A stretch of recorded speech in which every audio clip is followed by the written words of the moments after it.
Halo Sobat Inspirasi, selamat datang kembali di kanal Ruang Temu Inspirasi. Nah, kita udah lama nggak upload nih. Nah, kali ini kita sedang ada di daerah Cikini. Nah, kita mau ngobrol-ngobrol santai. Nah, kembali kita kedatangan tamu atau narasumber, yaitu Pak Eko Hermansyah, CFP. Makasih Pak atas kehadirannya. Nah, ini kita mau ngobrol-ngobrol santai tentang literasi keuangan bagi generasi muda, tentunya yang relate bagi generasi muda. Nah, ini mungkin pertanyaan pertama Mas Eko. Nah, sekarang banyak kalangan generasi muda yang memang ya secara literasi atau pengetahuan itu ya terbekali lah di sosial media dan lain sebagainya. Nah, kira-kira itu menurut Mas Eko apa langkah pertama gitu ya, atau langkah yang paling aman atau realistis untuk masuk generasi muda ke dunia investasi misalnya? Nah, itu menurut Mas Eko seperti apa? Ya, untuk generasi muda ya yang mau mulai investasi itu harus paham dulu logikanya investasi itu apa. Investasi itu seringkali orang berpikirnya itu cara cepat untuk kaya. Nah, akhirnya bukan investasi tapi jadinya judi, spekulasi. Jadi banyak sekali kesalahan itu yang dilakukan. Terus yang kedua, seringkali teman-teman yang mau mulai investasi itu berpikirnya jangka pendek. Padahal investasi itu kuncinya adalah di jangka panjang. Oke. Investasi temannya waktu ya Mas ya? Temennya waktu gitu. Namanya ada keajaiban dunia ke-8, compounding effect gitu ya. Nah, terus yang ketiga, yang paling penting adalah investasi itu perlu ada persiapan gitu. Investasi itu kan sebenarnya kita menghasilkan uang dengan menitipkan uang kita ke orang lain. Nah, jadi itu cara yang paling berisiko sebenarnya, karena sangat tergantung yang ngelola tadi bisa kita percaya apa enggak, seberapa jago segala macam. Jadi bagus, investasi itu bagus, apalagi dari muda gitu ya. Tapi memang harus dipersiapkan dulu, gitu ya. Berarti butuh persiapan sama tadi apa ya, knowledge lah ya. Nah, kita masuk ke salah satu instrumen investasi Mas. Nah, mungkin bagi generasi muda yang mau pilih saham pertama, ya mungkin sekarang banyak ya literasi tentang investasi saham. Nah, ini menurut Mas Eko seperti apa? Apa yang perlu disiapkan untuk generasi muda? Oke, investasi saham ya. Banyak kan orang berpikir saham itu kode, grafik-grafik. Dulu saya pun juga kayak gitu. Jadi kalau lihat saham tuh langsung mikirnya tuh wah grafik-grafik, terus nanti kayak judi lah gitu ya. Nah, harusnya pola pikirnya saham itu adalah beli bisnis. Jadi kalau kita memahami saham itu kita beli bisnis, itu akan beda sekali pola pikirnya. Waktu kita menganalisa pun juga beda. Gitu. Kita mau beli saham apa, ya kita harus paham bisnisnya apa. Seberapa besar dia untung, bagaimana perusahaannya sehat apa enggak, dan seterusnya dan seterusnya. Artinya rasa memiliki atau saham itu sebetulnya ya bukti kepemilikan suatu perusahaan. Kira-kira gitu ya Mas Eko ya? Nah, itu teman-teman harus ya tahu dulu apa barang yang memang akan dibeli gitu ya. Nah, kira-kira apa Mas variabelnya sebelum mereka tuh tadi mereka mau membeli satu perusahaan misalnya gitu. Nah, komponennya apa aja gitu supaya memang tadi nggak kejebak yang tadi di awal Mas Eko bilang gitu ya. Jangan beli tuh yang nggak tahu, atau memang tadi terjebak pada mindset bahwa maunya untung cepat gitu.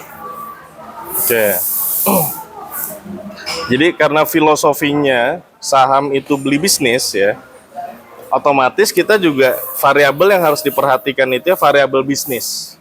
Nah, dari pengalaman saya ya, itu saya coba formulasikan ada 4 hal sebenarnya. 4 hal. Singkatannya itu BBCM. Nah, B yang pertama itu baik. Jadi kita cari perusahaan yang baik tata kelolanya. Kenapa? Karena kalau dia tata kelolanya nggak baik, dia nggak jujur, dia nggak kompeten, terutama yang jujur ya, Ya. kita nggak bisa nganalisa apa-apa. Betul. Laporan keuangan, kalau yang bikinnya nggak jujur ya tipu-tipu. Ya. Ada duitnya di laporan keuangan, tapi nggak pernah bagi dividen buat apa, gitu kan. Yang kedua, tadi baik ya. Ya sama lah kalau kita mau bisnis kan, harus tahu nih siapa yang kita ajak bisnis kan. Bisa Betul. dipercaya apa enggak, kompeten apa enggak kan. Yang kedua, fundamental bisnisnya harus bagus. Fundamental itu apa? Sehat nggak perusahaannya? Ya. Utangnya gimana? Nanti ada rasionya, debt to equity ratio. Ya. Bagaimana cash flow-nya? Bisnis ya harus menghasilkan gitu kan. Cash flow-nya seperti apa? Nah itu laporan keuangan. Kita lihat fundamentalnya juga. Cara garis besar itu. Sama lah ya kalau kita mau ditawarin peluang bisnis sama temannya bikin coffee shop gitu kan. Ya kita harus lihat lokasinya di mana, posisi utangnya gimana, dia modalnya seberapa besar gitu kan. Laporan keuangan lah lebih spesifik. Yang ketiga, tadi 2B ya. Ya. Yang ketiga tuh C, cerah prospeknya. Oke. Kenapa harus cerah? Prospek itu masa depan ya. Jadi di saham ini itu tuh jutaan orang itu tuh beradu perang. Ya. Jadi dia saling jago analisa lah, saling adu analisanya. Mana tebakan yang ke depannya. Makanya kalau di saham itu harga yang sekarang itu tuh cerminan dari ekspektasi harapan orang-orang terhadap satu saham itu ke depan. Ya. Jadi kalau beritanya udah keluar, itu biasanya telat. Makanya kan buy on rumor, sell on news. Itu istilahnya teman-teman di trader ya. Ya. Tapi filosofinya tuh seperti itu. Jadi kalau kita baca keuangan yang histori, itu udah lewat sebenarnya. Kalau semua orang tahu ini harganya murah, harga yang sekarang ini tuh mungkin nggak murah lagi. Mungkin semua orang udah memprice in. Ya. Jadi kemampuan kita memproyeksikan itu penting. Oke. Nah, makanya kita harus punya informasi A1. Makanya kita perlu menggali informasi apa yang jarang orang tahu. Gitu. Semakin kita masuk dulu, semakin duluan kita di dalam, semakin kita tahu pertama kali, kesempatan kita itu lebih besar. Ya. Gitu. Sebelum orang menyadari, oh nih nanti mau bakal ini nih untung gede nih naik segini. Karena apa? Dia ekspansi. Kapan dia ekspansi? Sebenarnya di public expose itu tuh ada informasi, oh dia mau bangun pabrik. Selesai pabriknya kapan? Makanya kalau investasi itu ya harus kita monitor. Syukur-syukur kita bisa langsung lihat company-nya segala macam. Nah itu yang sama lah kayak lu kan Ya. mau beli properti, lu kan harus cek bener kan, Ya. datang ke sana, tanya tetangga, ke BPN mastiin suratnya sah apa enggak. Nah, terus lu tanya prospeknya gimana segala macam. Nah itu filosofi yang ketiga. Nah yang terakhir M, murah harganya, valuasinya. Oke. Nah ini yang paling penting. Nah ini seringkali teman-teman, oh saham ini BCA bagus, Mandiri bagus, saham Astra bagus. Bener bagus. Tapi apakah kita beli di harga murah apa enggak? Ya. Nggak ada gunanya kita beli barang bagus, harganya mahal, malah kemahalan. Ya. Yang ada rugi, karena udah mentok kan. Ya. Yang bagus tuh ya kita bisa menemukan kayak apa ya, hidden gem lah ya. Nah, hidden gem kalau anak milenial sekarang kan, hidden gem yang orang tuh nggak aware. Biasanya perusahaan-perusahaan yang middle cap, small cap gitu ya, yang orang tuh nggak aware. Misal kayak Toto, itu kan apa tuh buat toilet ya, buat toilet segala macam. Banyak orang, Toto ada perusahaannya itu. Nah, itu yang seperti itulah yang kita punya peluang lebih besar. Kita harus bisa valuasi tapi. Nah, valuasi ini macam-macam. Ada relative valuation, kita lihat dari equity-nya, bisa juga kita lihat dari growth-nya. Banyak caranya. Intinya kita harus tahu cara memvaluasi. Gitu. Biasanya paling dekat tuh PBV ya. PBV biasanya. PE rasio. Jadi kalau PBV itu buat perusahaan-perusahaan yang kalau kita mau beli mau bangkrut boleh tuh PBV gitu kan. Oke. Tapi kalau perusahaan yang kita lihat seberapa menguntungkan dia. Itu kecuali kita kalau PBV ya, kita kan PBV itu kan price to book value ya. Jadi kita nilai perusahaan itu berdasarkan aset bersih yang dia miliki. Tuh. Jadi kita hitung nih mesinnya ada berapa, bangunannya harganya berapa, kita hitung total semua, dapatlah itu, dikurangi kewajibannya. Itu kalau kita beli yang PBV-nya kurang dari 1, diskon gitu, misal 50%, ya itu dapat untungnya caranya cuma 2. Harganya sahamnya naik atau kita beli mayoritas tuh kita jualin satu-satu. Ya. Gitu. Itu ya itu tips dari Mas Eko gitu ya. Tadi ada BBCM gitu ya. BBCM. Bener. Nah, itu nanti bisa dicek-cek sebelum teman-teman membeli saham pertamanya. Nah, tadi saya tertarik sama ini terkait dengan cerah tadi ya, atau prospektus lah ya. Ya. Nah, kira-kira teman-teman tuh bisa lihat asimetris informasi tuh dari mana aja, Mas? Nah, ini kan ya mungkin bisa mencerahkan juga ya.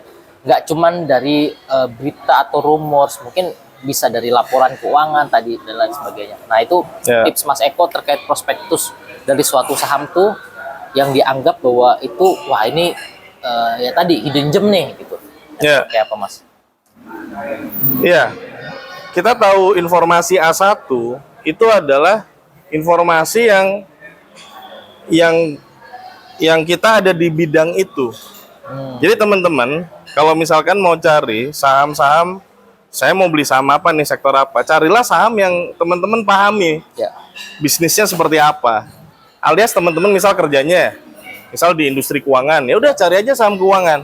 Karena teman-teman yang paham, industri retail, cari retail.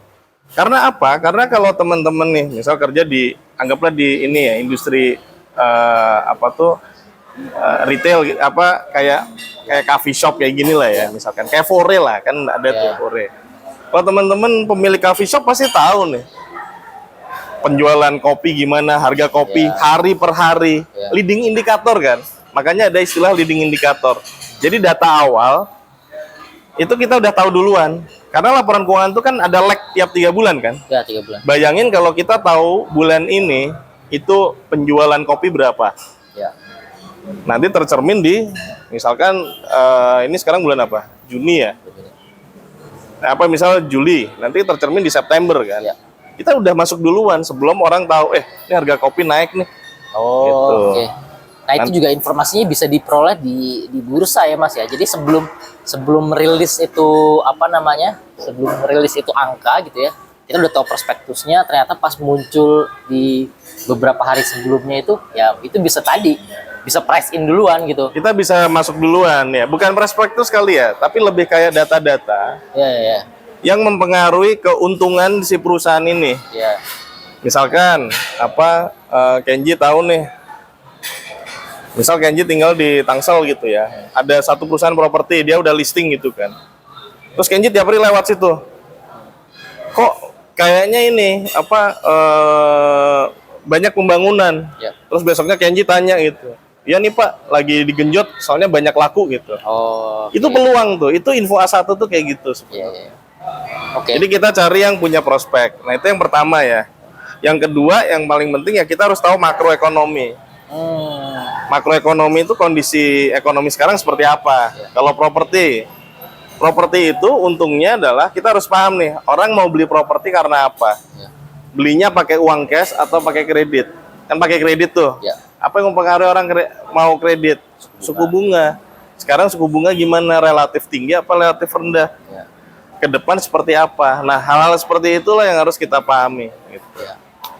Oke, nah itu mungkin BBCM bisa didalemi gitu ya sama teman-teman untuk menentukan saham pertama. Tapi balik lagi Mas ke awal, jadi generasi muda tuh kadang ya karena memang literasinya ya nggak kayak zaman kita dulu gitu ya. Sekarang tuh generasi Z itu informasi banyak di sosial media gitu ya. Nah kadang FOMO itu, apalagi FOMO terkait investasi itu juga berbahaya gitu ya. Nah itu kayak apa Mas? Iya, jadi manusia tuh emang punya kecenderungan tuh namanya herding behavior ya. Ikut-ikutan. Jadi kalau mangan orang mangan kumpul gitu kan. Kalau yang lain sama-sama salah tuh kayak nggak apa-apa. Sama-sama rugi tuh kayak nggak apa-apa gitu. Yang penting bareng-bareng gitu. Nah itu bahaya ya sebenarnya ya. Karena seringkali keuntungan itu bisa kita dapat ketika kita jadi kontrarian.